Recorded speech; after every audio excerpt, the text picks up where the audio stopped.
Sukkot in 770 packed like sardines, wall to wall, maybe 10,000 people. I don't know how many people. It's after Ma'ariv.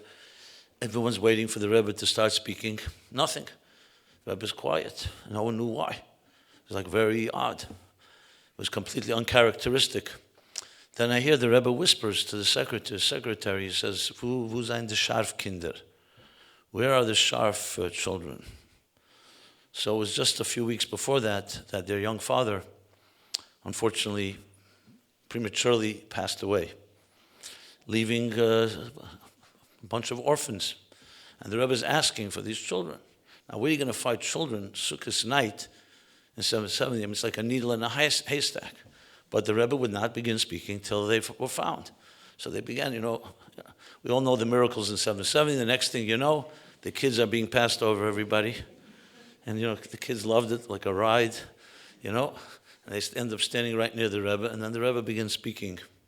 And all without any fanfare. It was very nonchalant, but it was very clear.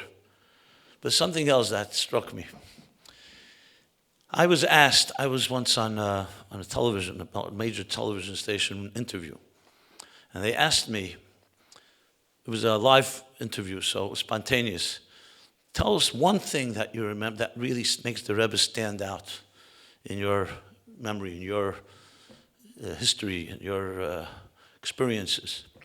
There's so many things you can say. So I shared this story, and I said, but what happened afterwards was even more amazing. After that Sukkot, every Shabbos, you may not even know it. Most people, it's not even documented anywhere. Every Shabbos, they would stand, these three little boys, to the right of the Rebbe on the platform. The Rebbe would make Kiddush, and then he had a plate of cake. And he would, again, very nonchalantly, most people didn't even notice it after a while, it just became custom. He would take a few pieces of cake and stretch his hand out and pass it to them. And they would, of course, enjoy it for the next hour or two, eating this marble cake or whatever it was. And I stood right close, and I always marveled.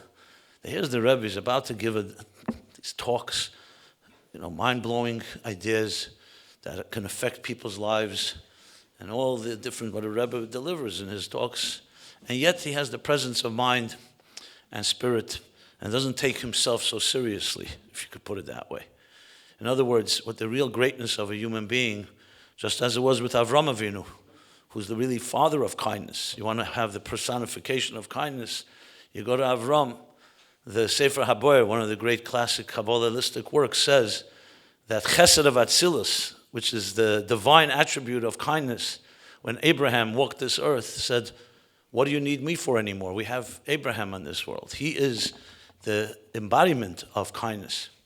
So we have it in our genes, in our DNA, that the greatness of these people was that as brilliant as they were, and as all the qualities and virtues they had, they did not take themselves so seriously. They transcended their own brilliance.